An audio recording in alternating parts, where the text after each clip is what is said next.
good to hear. I didn't even know that. I didn't know I hit 3,000 yet. You just mentioned it. Just what does it feel like being in that company? Just playing that many snaps over here. Yeah, just extremely grateful for that, for sure. That's a cool accomplishment, and definitely with the injury history that I've had and being taken away from the game a little bit, just fighting through. I think Blake Miller beat me there. It only took him, I think, maybe 3.5, 4 years. Well, it's taken me 6, but regardless, just really honored to have that, and just really thankful for the time that I've had here, and to think about playing 3,000 snaps, like, I remember majority of them, but at the same time, it feels like I've just got here yesterday. So to think that I've played 3,000 already, and I'm wrapping up year 6 of my career here, it's pretty insane to think about, but very thankful. What has this season been like for you? Just kind of some games like 1 snap, some games playing a lot of snaps. Like, what has that been like? Yeah, it's been a little different this year. Came in, I played every game last year. I was healthy and felt really good, and I had a solid rotation going with Harris last year. We were kind of planning for the same thing this year and get some split reps at right guard, and then going into the season, fall camp, I think we talked about it last time I was in here, I kind of rolled my knee a little bit, and thankfully didn't tear anything, but strained it enough where I couldn't really get full motion and run on it. So that put me out for the first game, and then really the Troy game, I played a drive, and it didn't feel great, but it felt good getting back out there. So kind of worked off that and worked back in a little bit, and then Syracuse, first play of the game, I go out there and fracture a rib. At the time I thought I got the wind knocked out of me, so tried to keep going, and then we got to halftime, and they scanned it and said they couldn't see anything on there at the time, just from the initial x-ray, but said it was good. Then I went back out there and warm-ups, it was hard to breathe, and then after like the first or second drive of the second, I was like, I pulled and hit somebody, and I was like, I can't play physical right now, like this is killing me. So cut Thurman loose, thankfully, when we still had him, and got Thurman and Harris in there, and then just popped my calf on a conditioning, spring, popped my calf. So just some weird tweak injuries. But at the end of the day, like I mentioned this last time we had meetings, like we've got talent and we've got guys. So regardless of the weird injuries that I've had happen this season that are unfortunate, it's been a great opportunity for other guys to get out there and play, and it's been a great opportunity for me to lead off the field from a different position and still be extremely engaged in meetings and practice and coach up the younger guys and get them an opportunity to go play some more too. So just super thankful to be back on the field and working through now. But yeah, it's definitely been different with the 3 things I've had going on. What was that like, kind of consistently dealing with a bunch of injuries but still trying to remain engaged and lead those younger guys as you're looking to? It's kind of bittersweet because while it is unfortunate not being on the field, like it kills me not being out there, it's also so rewarding seeing the young guys go out there. Like we played, I'm trying to remember, so I cracked my rib versus Syracuse, and then I think the next week, then it was a bye week, and we had UNC, which UNC I was ready to go, but they were still kind of holding me back a little bit. But Harris was out there. Harris played the entirety of the game and pulled on counter and went and just absolutely crushed the dude. And then go up to Boston College, and he goes out and you have a rip slide and pass pro, which is the 3-man zone side. And he goes out there and crushes the defense. And going out there, and even in practice, because when I go out, so Harris is now, instead of us rotating, he's now the orange right guard, and then the purple right guard is Ronan O'Connell. And seeing Rock get out there and just destroy people, and he's had a tough go at it too. He had back surgery in high school and then back surgery, I think, after the season last year. So seeing him be able to go out there and get reps, well, it's unfortunate. I wish I could be out there. It's so rewarding seeing those guys play and get that opportunity. So it's been a mixed emotions, but overall it's been a great season and a lot of learning and development. You guys just talking about emotions. Coach Williams telling us about the locker room after this last game, just like grown men like crying. Yeah. Like how emotional has it been? Like some of these games and the games. Yeah, it's been extremely emotional. And I think the most emotional part for it is, for myself, is knowing how good we are, and just knowing the talent and the caliber of human that we have on this team and in that locker room. And it's not like I could sit up here and say like, oh, we're a national championship caliber team. It's like, talent-wise, yes, it hasn't clicked this season. That's on us. That's not on the coaches. That's not, I got off social media before the season, but everyone's on there, and people talk about, Garrett Riley or, this and that or the defense, but it's all on the players. Like, we're the ones going out there and actually doing it. So, I told Coach Riley before the game, I was like, you call whatever plays you want to call. I was like, put it on us. We're going to go get it done. And, just had some more opportunities to get it done. I think we played well on offense. A lot of stuff to clean up, especially up front with us. I thought we played good, but in certain situations, like we just got to go execute, and we got to get the extra touchdown instead of a field goal, and so we got to operate better. And but going back into the locker room and just knowing, like, I've never been 3-5 in my life playing football. At high school, we would beat everybody, and we'd make it to state, and I lost a state championship, or we'd lose in the playoffs. But never in the regular season was it a question of postseason opportunity. So it does hurt. My heart breaks for the students here. My heart breaks for the senior class of students, not just the football players, the student body, and the people in the town, the people who pour their heart into everything that we do in this facility and outside of this facility, the fans across the country and across the world, and for the younger guys. But at the end of the day, I don't play to an outcome. I don't play to whatever happens. So it is heartbreaking, but at the same time, we're 3-5. Whether we were 8-0, I'm still going to show up with the same mentality and operate the same way. My Monday is still my Monday. My Tuesday is my Tuesday. Nothing's going to change mentality-wise for me. So definitely emotional, and it definitely hurts being in that position. But there's such a great opportunity now, because I do believe that something like this, where you go from, I think preseason we were ranked maybe like number 4 or something, or these high hopes of playoffs and national championship run, to such a different position in November, where you're looking at, now we're fighting to make a bowl game, and it's just such a different shift, where this is such a good opportunity for leadership and for me to, put the young guys under my wing and all the other leaders on this team. Because what we've talked about all year and all summer is how good this leadership is. Like, we've got so many leaders on this team. Well, now this is the perfect opportunity to show that. It's easy to lead when you're undefeated and going into November, making a run for the playoffs and everything. It's really hard to lead when you're 3-5, and it's hard to show up on Monday with a smile after a game like that and, tell guys like, all right, it's Monday, like, let's get back to work. We got a chance to go win this week. But that's the reality of it. And like I talked about, this is my 6th season, and this is my last one, unfortunately. Like I said, I would play more here if I could, but I would say my mindset going forward is I've got one more night game at home, and then I've got 2 more home games for my entire career, and I've got 4 more promised to play here at Clemson. So I try not to think about that too much. I just stay day to day and stay focused on it. But at the end of the day, that is a reality that I'm living in, and got one more night game, and then it's senior day, and then be making my way out of here. But like I said, nothing changes. Whether we're 3-5 or we're 8-0, the mentality is still the same. So while it is emotional and it does hurt a little bit, but we just keep going back to work, because we got a game this weekend too, and they don't care about what happened last weekend.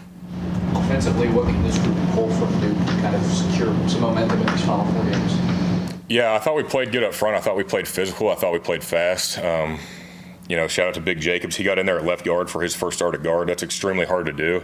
We've asked him to play left tackle and left guard, and he went out there and played really well. And we just got to keep building off of it. We got to keep executing. We got to keep playing fast. We got to keep playing hard. Bring the effort plays, and because certain things like that. Like, there was a play where we run out on power, and I think Tonio had the ball, and we all run to the pile and push the pile. It's stuff like that builds momentum, and builds momentum in the game, that when the defense sees it, that's stuff that they don't want to go against, and that can totally shift the momentum in a game. So, like I said, we went back to work this week, and we're going to have a good practice today and just keep building off what we had last week. You mentioned you being here for 6 years. You've seen, I guess, the highs and the lows of Clemson football. Just Coach Lee kind of mentioned that maybe the preseason noise kind of affected the team early on in the season. Did you kind of see that Did you kind of see that kind of impacting the team early on in the season?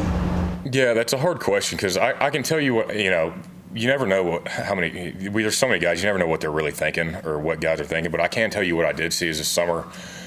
Insane work ethic, insane buy-in from the guys, and it's we had a championship offseason, and so that's what I talk about from the players that we have on roster here, and the work that we put in leading up to the season, in camp, and even throughout the season. You go watch practice. I think Coach talked about this the other day. Like, you would have no idea whether we were 3-5 or 8-0 if you come to practice. Practice is extremely fast, physical. It gets chippy, and so. Before the season, I can't sit here and say what guys are thinking. And some people, I'm sure, of course. You always think like, all right, preseason 4, like we're about that, but that's something that you earn from the season before. Nothing carries over. I don't think there's anything wrong with having that confidence, but I don't think anything was affected necessarily. Like, oh yeah, we're just going to show up and win. But like I said, we haven't executed as players. That's what we are where we are because of the players, because of us. That's fully on us. So we had a great offseason. We had a great summer and camp, and that might have affected some guys. But at the end of the day, we gotta keep working and keep fighting and put it on us and take accountability for it. Looking forward to next week, Florida State has one of the highest yards per game on offense. What do you guys, kind of going off this question, but what do you guys looking at specifically on offense, just like Duke game, to kind of keep your offense high powered to match what Florida State in this spring? Yeah, it's going to be tough, because that's what I said, like, in response to his question. Like, it was emotional, it's tough, but at the same time, like, you got Florida State coming in here. That's a rivalry game. That's a tough game every year. That's always one of the most physical games of the year, and no doubt who they have. They do a great job recruiting and getting guys in there that play really well, and they play really hard. Their defensive coordinator is really smart. They run a bunch of different fronts that we don't see a lot of years, so that makes you change some stuff on offense. So when you talk about having consistency, it's difficult to do when you see different fronts. When you run out there and on the first drive they're in odd, second drive they're in okie, third drive they're in 4 down, and they're shifting all the time and they're bringing down the safety to fit in the box when they're in odd. They bring a lot of different stuff that it's unconventional and it's hard to stop. And not only do they run different fronts, they've got very good athletes and very good players. So they've got a big D line, they've got a good secondary. So it's going to be tough. It's going to be a physical game, but as long as we're all on the same page and the right track, go out there and just do what we do and just build off last week. So how hard is it to be? Can you imagine a 6'7", 355-pound guy trying to play guard? I mean, with the leverage you have to play with and all that. Yeah. No, it's definitely tough. That's why I was impressed when he moved inside because, if you look at him too, his arms are 10 feet long, and so you play guard, everything happens so fast. But he works very hard in practice, so he was ready for it. He's a great kid. He's smart. He knows what he's doing. And then at the same time, he's so big, it's hard to get around him. And I think that's what they were looking for interior. So you throw him in there at left guard, and he would have some plays where he steps under himself a little bit or something. But it's just such a big dude. It's he gets hands on somebody and he'll go throw him and drive him in the ground. So he's a great addition at left guard or left tackle. And he's going to have a great career here. I'm excited to watch him. Gavin Blanchard, someone that's been receiving plenty of praise. So just what have you continued to see from him? Yeah, he's nasty. I love Gavin. He's a great kid. We're working on getting him straightened out. He's a freshman, so he's doing freshman things. But he's quick. He's twitchy. He's undersized, and he knows it. And so he plays really hard and he hits really hard. And Gavin Blanchard. He's probably not going to watch this, and I'll never tell him this, but I think he's going to be an incredible player. I think he's going to. I'm not going to boost his ego anymore, but I think he's going to have an incredible career here. I think he's going to develop for another year or two, and I think he's going to move to center. He plays a little bit of center and guard now, but I think he's going to be an incredible center here one day. Something about the leaders on his team. Ryan Linthicum being a 5th-year senior. I know he's a guy that's very lighthearted usually on the field. So how have you seen him how approach some of the downs of this and kind of where he's been at? Yeah, I mean, the biggest thing I can say about Ryan is that he's just going to go to work, and like I said, regardless of the situation, whether we're 3-5 or undefeated at this point, he's going to go run his ID meetings and he's going to watch 10 extra hours of film than everybody else, no matter how much we watch. And when you show up on Monday, he's probably already watched all of their games, if not half of them. He knows the IDs, he knows the defense that they're running, and he's ready to go. So Ryan does an incredible job, and he's probably one of the smartest players I've known. I know he's goofy and he's funny, and people probably don't think that when they look at him, but he's genuinely one of the smartest players I've ever played with. And when we get to our meetings on Monday night, he's already watched the film, and so we go out there and it's a later practice and we take the field, and nobody ever has questions. We're all on the same page, and he does a great job of running that. Blake Miller's played all 49 games, started all 49 games in Clemson's played since he's arrived. He's on pace to play his 50th consecutive. Is that the record this week?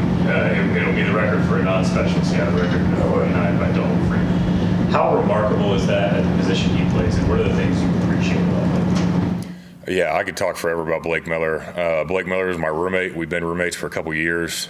He's my best friend, and we do everything together. We just got breakfast this morning, and we always hang out. And Blake is the epitome of a dude who's just going to show up and work, and he's going to do the work every time, no matter how he feels or what's going on. I think to start 59 games is absolutely insane. People don't understand what it does to your body playing offensive line and what you feel like. And not only the soreness and the whatever you get from getting banged up, you might break a finger or jam something to work through that, but just you get broken bones and you break your shoulder or you tear ligaments in your ankle or whatever. I've seen Blake roll his ankle. I've seen him break his wrist, and he broke his wrist in spring ball, which spring ball is a very easy opportunity to say, okay, I broke something, I just need to rest up and get healthy for the season or whatever. I think he missed a practice and was so embarrassed that he just had the surgery and then went on spring break and came back and played the rest of the season with a giant club on his arm. And so Blake is a guy, and I'll tell all the scouts this too, when the scouts come around, if you're looking for a guy who can play 10 years at the next level and you never have to worry about what he's feeling or what he's going through, that dude is going to be the same every single day. He's as solid as a rock. I've never seen somebody more consistent. His football intelligence is up there with Ryan, if not surpasses it. Blake Miller, and what he's shown here in his career too, and you watch the tape, Blake Miller is a pro. Like that is one of the few guys that comes through here that has the potential as a freshman, develops their potential, and then is what they say they are. Like Blake Miller, I couldn't speak more highly of him. He's got an incredible family. He's an incredible guy, and now I'm going to miss playing with him. It's fun playing next to him. Anybody else for Walker? You guys saw Gideon get a lot more snaps at running back against Duke. And rushing yards, you have both the top rushers averaged over 4 yards a carry, 4 touchdowns rushing. How have you guys progressed on the offensive line, just helping the guys up front rush better? And how have you guys kind of progressed with that to where it's at now in the season? Yeah, well, I mean, the main thing that we can do is just listen to our coaching up front and just do our job. And it's so rewarding seeing those guys do that, because Adam Randall, when you talk about rushing, he's a guy who's going to get it done. Nobody ever worries about Adam or questions him. Like, if we call a play, if he gets stopped, it's because we missed somebody. It's not because he messed up. Like, Adam's going to hit it every single time. And Gideon is my dog. I love Gideon. Gideon's going to be an incredible player, one of the nicest dudes I've ever met, and I love messing with him too. And this last Saturday, we were on the field or something like that in the middle of the game, and I just went up to him and I was like, I'm gonna clear this before I say it. I'm not gonna say exactly what I said to him, but I went up to him and I was like, you get the ball. I was like, just put your head down and go for it. I was like, we'll do the rest. And he looked at me, he's like, I got you. Then the next play, I look out, we throw a screen, he catches it and just goes and takes out 3 dudes and like lands over him. And I got up and I saw him get hit like sideways and hit right and left. And then I was like, oh man, I was like, he really did it. I was like, he listened to me. But then he just popped back up and he kept going. So I love Gideon. Gideon's gonna be a great player. He's got breakaway speed and he's got power too. So he's gonna be a heck of a player, man. I always support Gideon. I'm a huge Gideon fan. You talking like mess with him? Is it just that type of stuff, or there are other things you do as well? No, just in the locker room or anything. Like, Gideon's always a dude where, like, if I'm cutting through the bistro or something, I see Gideon or like the training or whatever, like I'll always go say what's up to him or see how he's doing, or just hanging out with him. He's a great dude.